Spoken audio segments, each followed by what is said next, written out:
নমস্কাৰ বন্ধুগণ। কোকৰাঝাৰ ডিষ্ট্ৰিক্টত কন্ট্ৰেক্ট বেচিছত স্পেচিয়েল এডুকেটৰ পোষ্টৰ বাবে এপ্লিকেশ্যন লৈ আছে। এতিয়া এই ভিডিঅ'ত আমি ডিটেইলভাৱে জানি ল'ব এলিজিবিলিটি, চেলাৰী, এপ্লিকেশ্যন প্ৰচেছ আৰু ইম্পৰ্টেণ্ট ডেটছ। তো ভিডিঅ'টো শেষ পৰ্যন্ত চাব আপোনালোকে, যাতে আপোনালোকৰ এটা ইনফৰমেশ্যনো মিছ নহয়।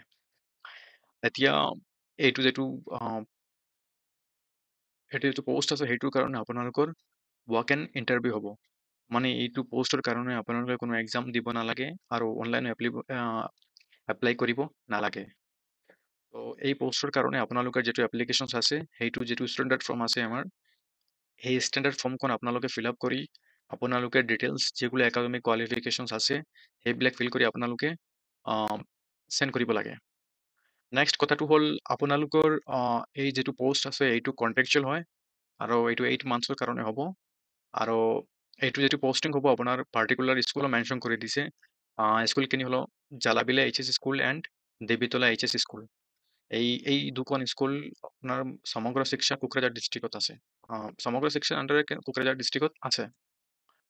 এতিয়া কথা হ'ল আপোনালোকে যিটো এপ্লিকেশ্যন ফৰ্ম ফিল আপ কৰিব, সেইটো আপোনালোকে 31 জুলাইৰ আগতে আপোনালোকে ডিষ্ট্ৰিক্ট মিছন অফিচ কোকৰাঝাৰ আপোনালোকে চেণ্ড কৰিব লাগে। ঠিক আছে। আপোনালোকে পোষ্ট অফিচত চেণ্ড কৰিব পাৰিব, আপোনাৰ বাই হেণ্ড ছাবমিট কৰিব পাৰিব। ঠিক আছে। এতিয়া নম্বৰ অফ পোষ্ট ইয়াত দুইটা আছে আৰু নেম অফ স্কুল মই অলৰেডি মেনশ্যন কৰিলোঁ, চালাবিল এইচ এছ স্কুল আৰু দেৱীতলা এইচ এছ স্কুল। এতিয়া যিখন কোৱালিফিকেশ্যন লাগিব এই স্পেচিয়েল এডুকেশ্যন পোষ্টৰ কাৰণে, সেইটো হ'ল আপোনালোকে graduate in any discipline from A recognise university. ঠিক আছে। আপোনাৰ যিকোনো গ্ৰেজুৱেশ্যন হ'লে হ'ব, লগতে আপোনাৰ 1 year diploma in special education in any category of disability আৰু RCI recognised having valid RCI CCR number. ঠিক আছে।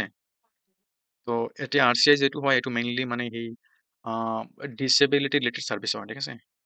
আৰু যদি আপোনাৰ special BEd in any category of disability হয়, RCI ৰেকগনাইজড, তেনেহ'লে আপোনাৰ হৈ যাব। ঠিক আছে।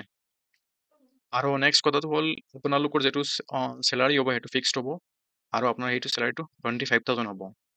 আৰ যেটো এইজ আছে আপোনাৰ বিলো 62 ইয়াৰ্ছ হ'ব লাগে, মানে 62 ইয়াৰ্ছৰ তলত আপোনাৰ এইজখিনি হ'ব লাগে। এতিয়া কথাটো হ'ল যিবিলাক কেণ্ডিডেটছে এপ্লিকেশ্যন ছাবমিট কৰিব, সেইবিলাকৰ মাজে যিলোকে এপ্লিকেশ্যনখন শ্বৰ্টলিষ্ট কৰা হ'ব, সেই শ্বৰ্টলিষ্টখন আপোনাৰ ডিষ্ট্ৰিক্ট মিছন অফিচ SSA কোকৰাঝাৰত 4 আগষ্টত আপোনাৰ নটিচ বৰ্ডত সেই শ্বৰ্টলিষ্টেড কেণ্ডিডেটছবিলাকৰ নাম নটিচ বৰ্ডত আপোনালোকে পাই যাব। ঠিক আছে। The shortlisted candidates will have to appear before District Selection Committee for an interview in the office of District Mission Office, SSA Kukrajar on 7th August, 10:30 AM. ঠিক আছে।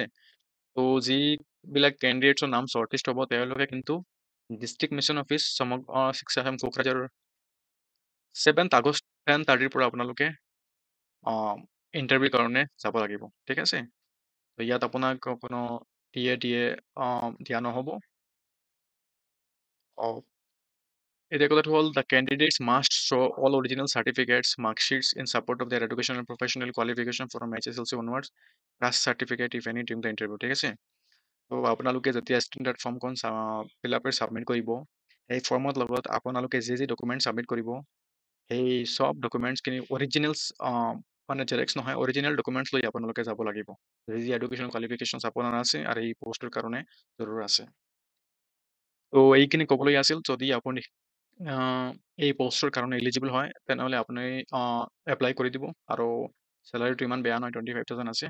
তো যদি আপোনাৰ ভিডিঅ'টো ভাল লাগে তেনেহ'লে চেনেলটো লাইক কৰি দিব আৰু ছাবস্ক্ৰাইব কৰি দিব চেনেলটো। ইয়াত যিমান জবছ ৰিলেটেড ইনফৰমেশ্যন আছে সেইবিলাক মই পষ্ট কৰিম।